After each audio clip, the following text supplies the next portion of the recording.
Hello everyone, this is Shankho Subro Roy Karmakar and welcome to my channel that is Reverberation Guidelines. So আগের ভিডিওতে যখন আমরা গাউসীয় তল এবং গাউসীয় উপপাদ্য নিয়ে আলোচনা করেছিলাম তখন আমরা জেনেছিলাম যে একটি আধান থেকে নির্গত ফ্লাক্স সবসময় কিউ বাই এপসাইলন নট হয় এবং এই কিউ আধান থেকে নির্গত সমগ্র ফ্লাক্সকে আমরা একটি বদ্ধ তল দ্বারা বেষ্টন করার চেষ্টা করি। আজকে আমরা আগের ভিডিওর পার্ট 2 নিয়ে ডিসকাস করব। So here we start. এখন গাউসের সূত্র প্রয়োগ দ্বারা আমরা একটি সুষমভাবে আহিত দীর্ঘ ঋজু পরিবাহী অর্থাৎ একটি সরলরৈখিক পরিবাহীর থেকে একটি নির্দিষ্ট দূরত্বে তড়িৎ ক্ষেত্র প্রাবল্য বার করব। সুতরাং গাউসের সূত্র প্রয়োগে আমরা সুষমভাবে আহিত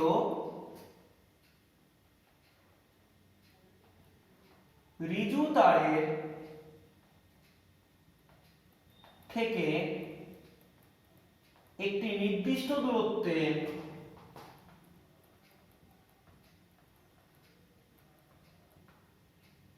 তড়িৎ ক্ষেত্র প্রাবল্য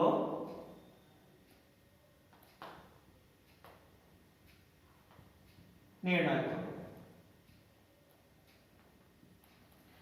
ধরা যাক আমাদের কাছে একটি তার আছে, এই তারের মোট দৈর্ঘ্য কিনা L। এখন এই তারের উপরে আমি কিউ আধান দিলাম এবং এই কিউ পরিমাণ আধান সুষমভাবে বণ্টিত হয়ে গেল, অর্থাৎ তারের দৈর্ঘ্য ধরা যাক L। কিউ আধান দেওয়ায় তা সুষমভাবে বণ্টিত হয়। এখন মনে রাখতে হবে, আমরা যখন প্রথম ভিডিও দেখেছিলাম তখন বলেছিলাম তারের ক্ষেত্রে আধানের রৈখিক আধান ঘনত্ব হয়, অর্থাৎ এক্ষেত্রে রৈখিক আধান ঘনত্ব হবে, অর্থাৎ রৈখিক আধান ঘনত্ব যা কিনা আমরা লিখেছিলাম ল্যামডা দিয়ে। ল্যামডা মানে তাহলে কত হবে? মোট আধান বাই তারের দৈর্ঘ্য, অর্থাৎ আমরা এটিকে লিখতে পারি কিউ বাই এল। কুলম্ব পার মিটারের একক হলে হবে, কিন্তু আমরা এককে অতটা ইন্টারেস্টেড নই। এখন আমরা যেটি চাইছি সেটা হচ্ছে ল্যামডা কথার মানে কিউ বাই এল, অর্থাৎ কিউ কথার মানে আমরা লিখতে পারি ল্যামডা ইনটু এল। এখন আমি ধরে নিচ্ছি এই আধান থেকে, এই আহিত তারটি থেকে আমরা মোট আর দূরত্বে একটি তড়িৎ ক্ষেত্র প্রাবল্য বার করতে চাইছি, অর্থাৎ আমি এই পি বিন্দুতে তড়িৎ ক্ষেত্র প্রাবল্য বার করতে চাইছি। এখন এই পি বিন্দুতে তড়িৎ ক্ষেত্র প্রাবল্য বার করতে গেলে আমাকে কি করতে হবে? এই সামগ্রিক তলটিকে ঘিরতে হবে, কারণ আমরা গাউসের থিওরি থেকে জেনে এসেছি যে যাই করি না কেন আমাদের তলটিকে ঘিরে দিতে হবে। তাহলে ঘিরতে গেলে কি করতে হবে? আমি এই দিকে আর দূরত্ব নিয়েছিলাম, এই দিকেও আর দূরত্ব নিলাম, একইভাবে এই দিকেও আর দূরত্ব নিলাম, পেছনের দিকেও আর দূরত্ব নিলাম, নিয়ে একটি তারকে ঘিরতে গেলে আমরা একটা সিলিন্ড্রিক্যাল সারফেস বা চোঙাকৃতি তল কল্পনা করে নিলাম, অর্থাৎ এই চোঙের প্রতিটি বিন্দুর দূরত্ব তারটি থেকে আর আর করে থাকে। ক্লিয়ার? অর্থাৎ উক্ত আহিত তারের থেকে আর দূরত্বে তড়িৎ ক্ষেত্র প্রাবল্য নির্ণয় করতে গিয়ে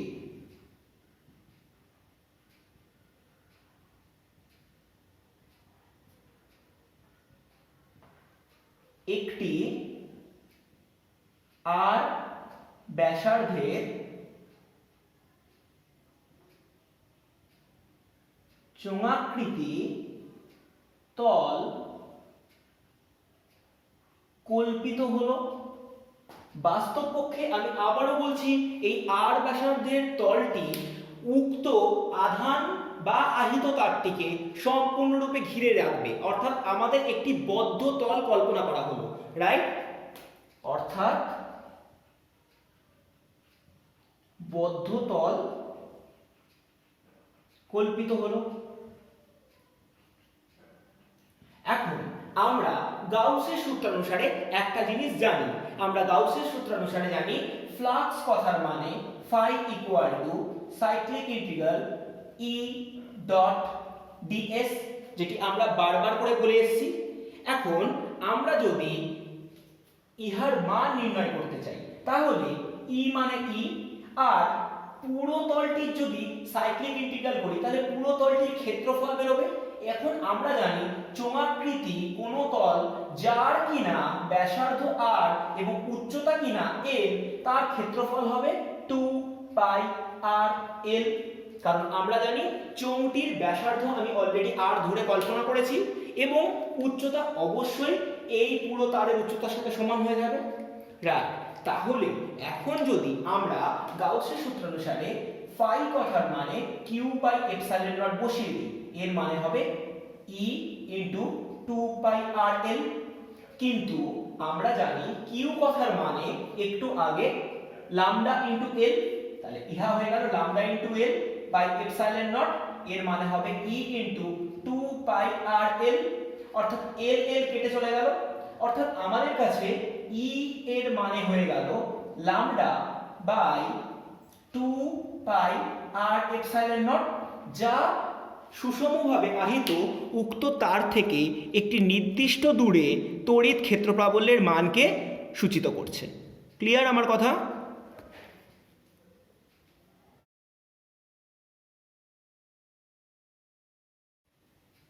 এখন আমরা গাউসের সূত্রের সাহায্যে সুষমভাবে আহিত কোনো একটি গোলীয় খোলক বা ফাঁপা গোলকের জন্য একটি নির্দিষ্ট বিন্দুতে তড়িৎ ক্ষেত্র প্রাবল্য বার করব।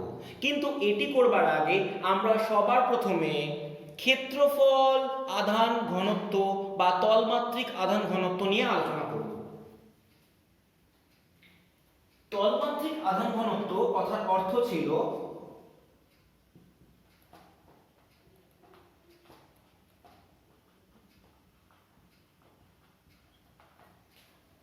একক ক্ষেত্রফলে মোট আধান, অর্থাৎ মোট আধান বাই ক্ষেত্রফল। যদি কোনো একটি গোলীয় তল বলে কল্পনা করা হয়, অর্থাৎ গোলীয় তলে ব্যাসার্ধ যদি আর হয়, তাহলে মোট ক্ষেত্রফল হবে অবশ্যই 4 পাই আর স্কয়ার, এবং কিউ আধান উহার গাত্রে দেওয়া হলে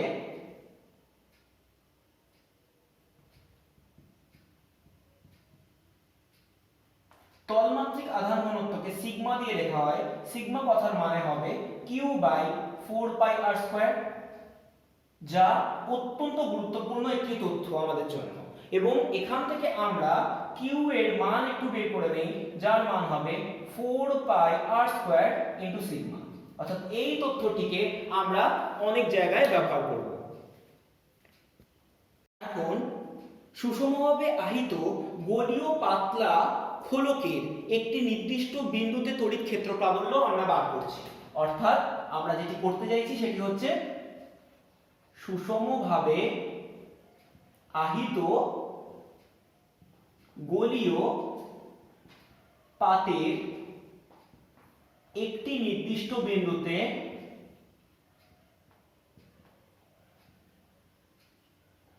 তড়িৎ ক্ষেত্র প্রাবল্য। অর্থাৎ আমরা ধরে নিচ্ছি আমাদের কাছে একটি ত্রিমাত্রিক তল আছে এবং যা কিনা একটি গোলক। এখন এই গোলকটির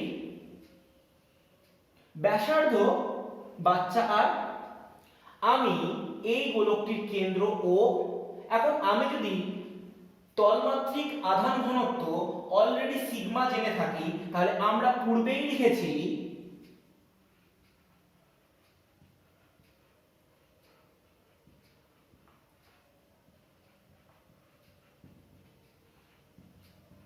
কিউ বাই 4πr²।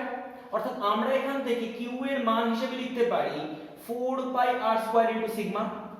এখন আমরা যদি এই গোলীয় তলের বহির্পৃষ্ঠে কিউ আধান দিয়ে থাকি, তাহলে আমরা তড়িৎ ক্ষেত্র প্রাবল্য মোট 3টি বিন্দুতে বার করতে পারবো। একটি এমন একটি বিন্দু যেটি গোলকের বাইরে অবস্থিত, অর্থাৎ এটি হচ্ছে আমার জন্য এ বিন্দু।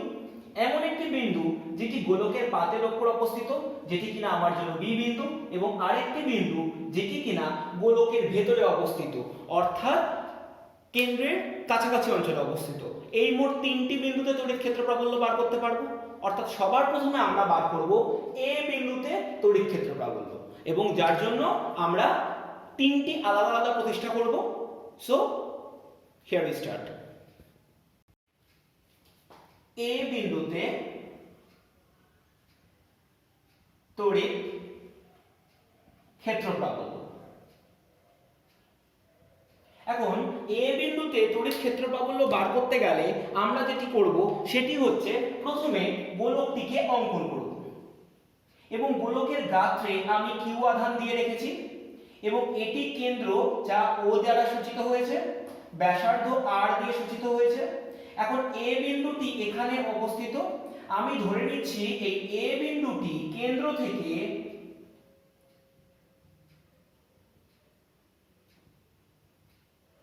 ক্যাপিটাল আর দূরে অবস্থিত, এবং আরো বড় কথা, এই ক্যাপিটাল আর অবশ্যই বাচ্চা আর অর্থাৎ গোলকটির ব্যাসার্ধ থেকে বড়, যা আমরা অলরেডি বলে এসেছি কথাটি। অর্থাৎ আমরা যেটি বের করছি সেটি হচ্ছে গোলকের ব্যাসার্ধের থেকে বড় কোনো দূরত্বে তড়িৎ ক্ষেত্র প্রাবল্য। এখন আমরা জানি এই বিন্দুতে তড়িৎ ক্ষেত্র প্রাবল্য বার করতে গেলে আমাদের আগে যেটি দরকার সেটি হচ্ছে একটি বদ্ধ তল কল্পনা করা। সুতরাং আমরা আবার একটি বদ্ধ তল কল্পনা করে নিলাম।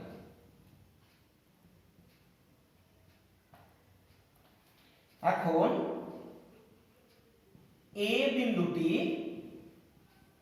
গোলকের ব্যাসার্ধের থেকে বড় দূরত্বে অবস্থিত, ফলে এ বিন্দুটিকে ঘিরতে আমাদের ক্যাপিটাল আর ব্যাসার্ধের একটি গোলক লাগবে। বাস্তবে আমি একটি বদ্ধ তল কল্পনা করছি।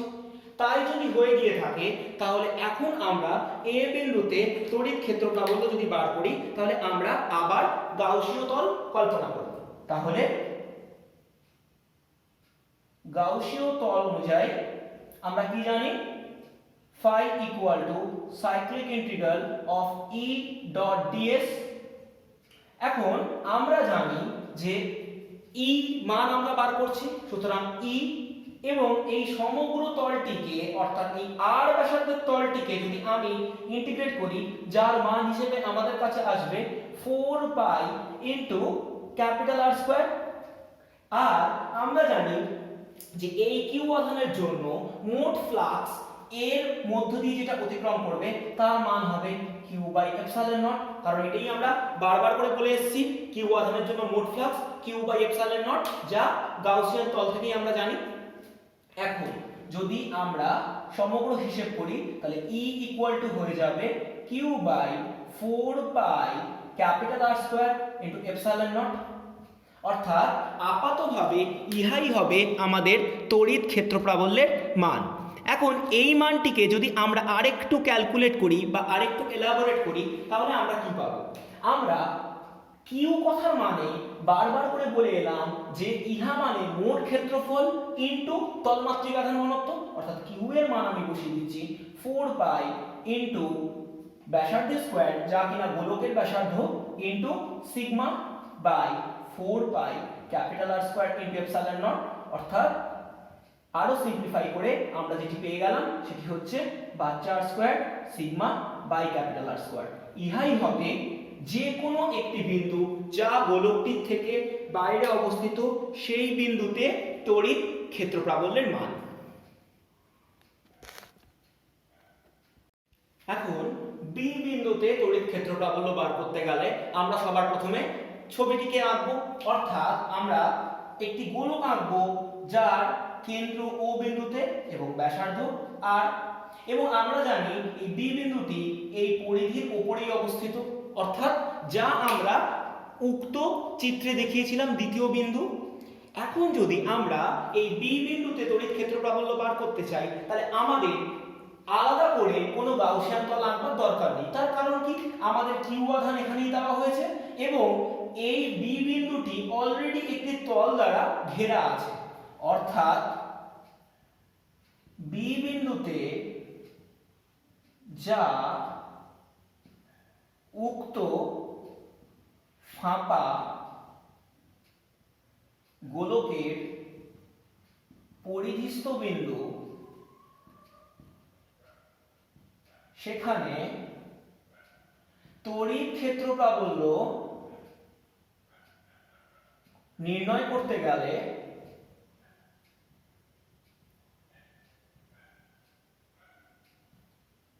আমাদের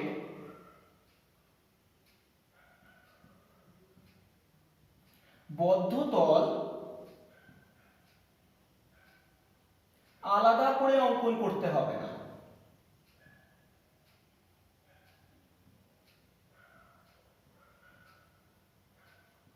কারণ একটি বদ্ধ তল অলরেডি দেওয়া আছে, অর্থাৎ গাউসিয়ান তল আমাদের কাছে অলরেডি আছে।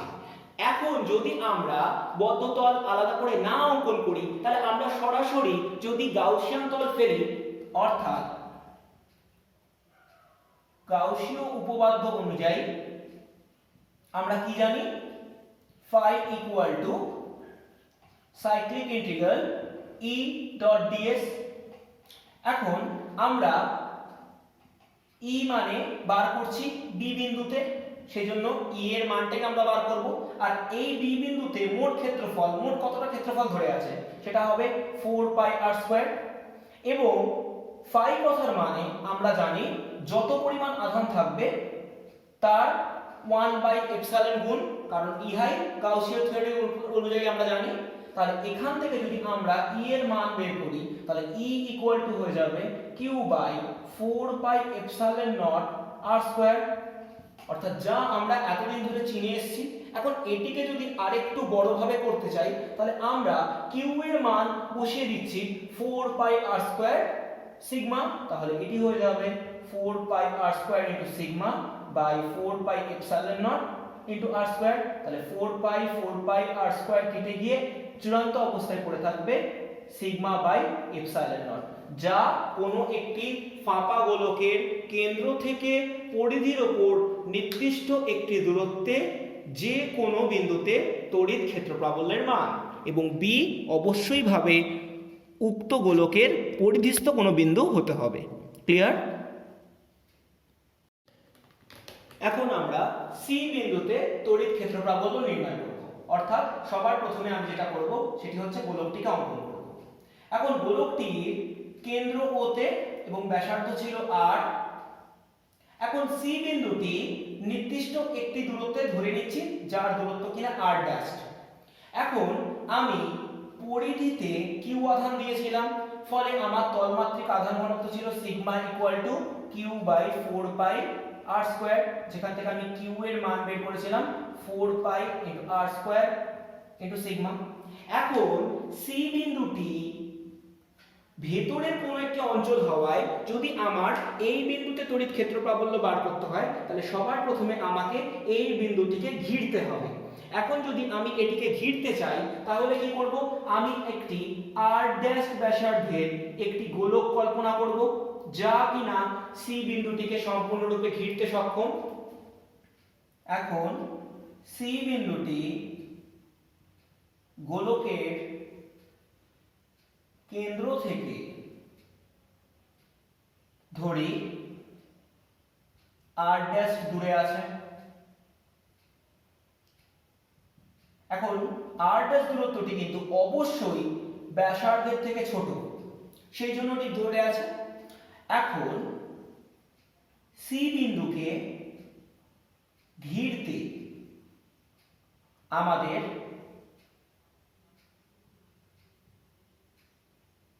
একটি গাউসীয় তল কল্পনা করতে হবে, রাইট? অর্থাৎ এই সি বিন্দুটিকে ঘিরতে আমরা একটি গাউসীয় তল কল্পনা করব, যে গাউসীয় তলের ব্যাসার্ধ হবে কিনা r ড্যাশ, যার ব্যাসার্ধ হবে r ড্যাশ।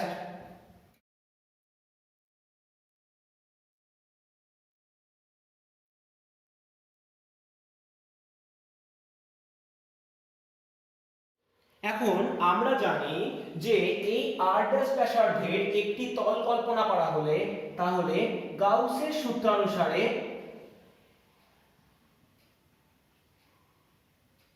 মোট ফ্লাক্স phi ইকুয়াল টু হবে cyclic integral E dot ds। এখন এই phi কথার মানে যত পরিমাণ আধান উক্ত তলটি বেষ্টন করে আছে। এখন যদি আমি এই তলটিকে ভালো করে কল্পনা করি, দেখা যাবে এই তলে কোনরূপ কোনো আধান নেই, তার কারণ সমগ্র আধান কিন্তু উক্ত ফাঁপা গোলীয় পাত্রীর উপরিতলে রাখা হয়েছে, অর্থাৎ ভিতরের বিন্দুতে কোনো বিন্দুতে কোথাও কোনো আধান রাখা নেই। অর্থাৎ আমি যদি phi এর মান বার করতে চাই সেটি হবে 0/ε0। এখন E মানে E, আর সমগ্র তলের ক্ষেত্রফল হিসেবে যদি বার করি তার মান হবে 4π × r ড্যাশ স্কয়ার। অর্থাৎ E এর মান C বিন্দুতে হয়ে যাবে 0।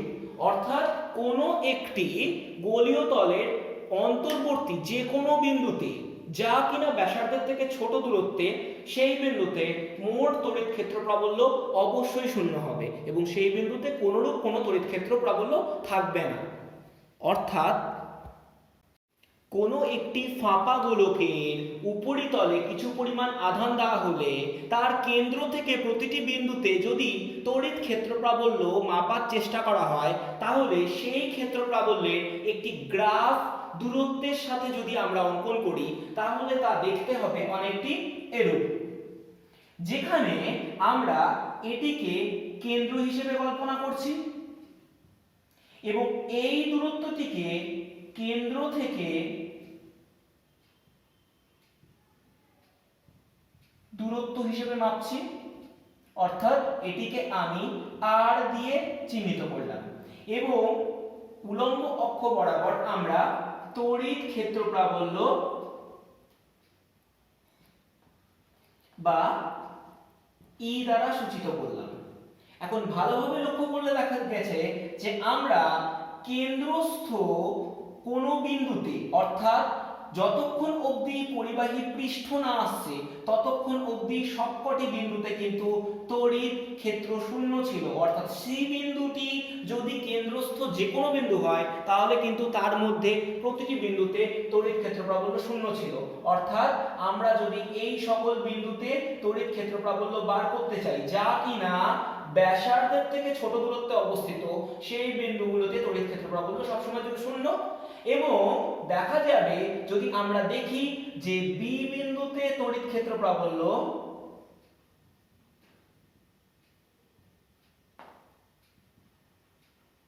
সেটি ছিল q/4πε0r², আর এ বিন্দুতে তড়িৎ ক্ষেত্র প্রাবল্য ছিল q/4πε0 × R²। অর্থাৎ যত এ বিন্দুটি, যদি আমি এই সমস্ত বিন্দু ধরে থাকি তাহলে এ বিন্দুর দিকে যত যাব তত তড়িৎ ক্ষেত্র প্রাবল্য কমতে থাকবে, কারণ আর এর মান বাড়তে থাকবে। কিন্তু এটি হচ্ছে সেই বি বিন্দু, যে বি বিন্দুতে তড়িৎ ক্ষেত্র প্রাবল্য সর্বোচ্চ, যা কিনা পরিধিস্থ কোনো বিন্দু, আর এর মাঝখানে যে কোনো একটি বিন্দু হবে সি বিন্দু, যা কেন্দ্রস্থ কোনো বিন্দু বা কেন্দ্রের আশেপাশে কোনো বিন্দু যা ব্যাসার্ধের থেকে কম দূরত্বে অবস্থিত, এবং সেক্ষেত্রে সেই সকল বিন্দুতে তড়িৎ ক্ষেত্র প্রাবল্য সর্বদা শূন্য হবে। ক্লিয়ার? এখন আমরা গাউসের উপপাদ্য প্রয়োগে সুষমভাবে আহিত কোনো একটি অসীম বিস্তৃত সমতল পাতের জন্য একটি নির্দিষ্ট বিন্দুতে তড়িৎ ক্ষেত্র প্রাবল্য বার করব। অর্থাৎ আমরা যেটি নিয়ে আলোচনা করছি তা হচ্ছে একটি অসীম বিস্তৃত পাত আছে। এই অসীম বিস্তৃত পাতের কথার অর্থ হলো এই পাতটির প্রকৃত ক্ষেত্রফল আমি জানি না, অর্থাৎ ইহা কতটা বড় বা কতটি লম্বা এটি নিয়ে আমি কোনো তথ্য দিতে পারবো না। কিন্তু আমি যেটা দিতে পারবো সেটি হলো, ধরা যাক ইহার মধ্যে মোট কিউ আধান আছে, অর্থাৎ এই অসীম বিস্তৃত পাতে আমি কিউ আধান দিয়েছি এবং সমগ্র তলের ক্ষেত্রফল সেটি আমি ইন্টিগ্রেশন অফ ডিএস এই চিহ্ন দ্বারা সূচিত করলাম। অর্থাৎ আমি ইহার মোট ক্ষেত্রফল কি করে পাবো? একটি অত্যন্ত ছোট ক্ষেত্রফল ডিএস ধরবো, যে ডিএস কে ইন্টিগ্রেট করলে আমি সমগ্র তলের ক্ষেত্রফল পাবো। অর্থাৎ ইহার সমগ্র তলটি আমার জানা নেই। এখন যদি এটি সুষমভাবে বণ্টিত হয় বা আধান বণ্টন সুষম হয়, তাহলে আমরা কি জানি?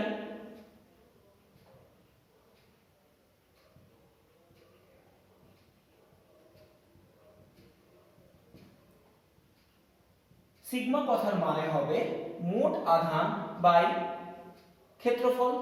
অর্থাৎ আমরা এখান থেকে লিখতে পারি Q equal to sigma into DS integration sign. অর্থাৎ মোট আধান আমি যদি কিউ এর মান বার করতে চাই, যা আমাদের পক্ষে সত্যি জানা সম্ভব না, কিন্তু আমরা আপেক্ষিকভাবে লিখতে পারি যে কিউ সমান সমান তলমাত্রিক আধান ঘনত্ব ইন্টু মোট যতটা ক্ষেত্রফল তার ইন্টিগ্রেশনের রূপ। এখন আমি ধরছি যে এটি থেকে আর দূরত্বে আমি একটি তড়িৎ ক্ষেত্র প্রাবল্যের মান নির্ণয় করব। এখন আমি যদি এই বিন্দুতে তড়িৎ ক্ষেত্র প্রাবল্যের মান বের করতে চাই, তাহলে আমার সবার ফার্স্টে কি দরকার? আমার সবার ফার্স্টে এই তলটিকে সম্পূর্ণরূপে ঘেরা দরকার। এখন যদি ইহার দূরত্ব এই পাত্রী থেকে আর হয়ে থাকে, তাহলে এটিকে ঘিরতে গেলে আমাকে কি করতে হবে? আমাকে একটি চোঙ কল্পনা করতে হবে। অর্থাৎ আমি আবার একটি চোঙ কল্পনা করলাম যা দেখতে এরূপ।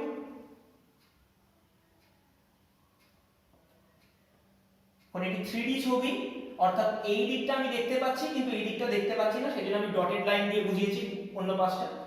এখন আমি যদি এই চোঙটির মোট তিনটে আলাদা আলাদা তলকে কল্পনা করি, একটি তল ধরা যাক এটা S1, এখানে আরেকটি তল যা বৃত্তাকার সেটি S2, এবং এখানে আরেকটি তল যা S3, অর্থাৎ মোট তিনটি তলকে আমি কল্পনা করলাম। এখন যদি আমরা এই তলের মধ্যে দিয়ে মোট ফ্লাক্স নির্ণয় করতে চাই, তাহলে আমরা অলরেডি গাউসিয়ান তল পেয়ে গেছি। সুতরাং আমরা জানি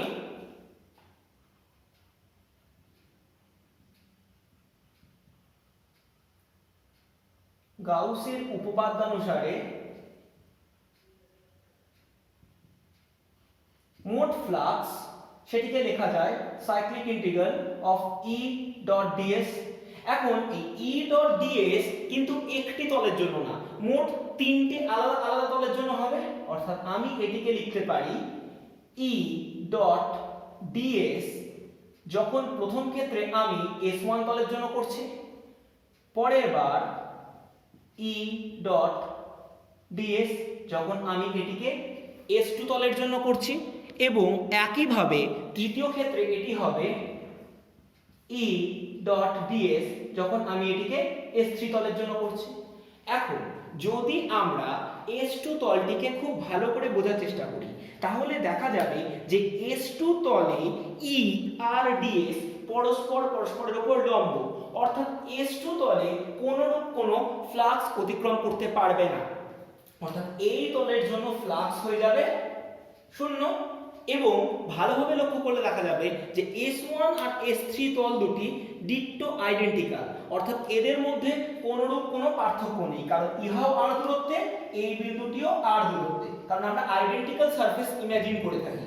তাহলে আমরা যদি এই পুরো হিসেবটিকে করতে চাই তাহলে আমরা লিখতে পারি cyclic integral of S1 surface E dot ds must be equal with cyclic integral over S3 surface, that is E dot ds on S3, আর S2 তলে ফ্লাক্স শূন্য, কারণ E ও ক্ষেত্রফল ভেক্টর পরস্পর লম্ব। অর্থাৎ আমরা যদি মোট ক্ষেত্রফল ভাবি তাহলে এখন আমাদের জন্য এই ফাই কথার মানে হয়ে যাবে 2 into cyclic integral E dot ds, যেটা হয় S1 বা S3, আমার অত জানার দরকার নেই, আমি যে কোনো একটা কিছু লিখতেই পারি। এখন আমরা জানি কি যে ফাই কথার মানে q বাই এপসাইলন নট, এই কথার মানে হবে 2e, e এর মান আমি বার করতে চাইছি, আর সাইক্লিক ইন্টিগ্রাল পড়ে থাকছে ds। অর্থাৎ আমি S1 না S3 তলের জন্য করছি, ওটা আমাদের জানার দরকার নেই কারণ দুটোই আইডেন্টিক্যাল হবে। এখন q কথার মানে sigma into integration of ds by epsilon naught, এখানে পড়ে থাকবে 2e cyclic integral over ds। অর্থাৎ দুপাশ থেকে এই ভেক্টর দুটি অর্থাৎ ক্ষেত্রফল ভেক্টর দুটি ক্যান্সেল আউট হয়ে গেলে e এর মান পড়ে থাকবে সিগমা বাই 2 এপসাইলন নট, যা কোনো একটি সুষমভাবে আহিত বিস্তৃত সমতল পাতের একটি নির্দিষ্ট বিন্দুতে তড়িৎ ক্ষেত্র প্রাবল্যের মান। মনে রাখতে হবে এই পাথটি সম্পূর্ণরূপে অপরিবাহী, অর্থাৎ এই প্লেট লামিনা চার্জ পরিবহন করে না, অর্থাৎ আধান আমি যে পাত্রে দিয়েছি সেই গাত্রেই থাকবে, আধান দুটি গাত্রে যাবে না। এটি আমাদের আজকের জন্য শেষ। And end of the day, stay home, stay safe.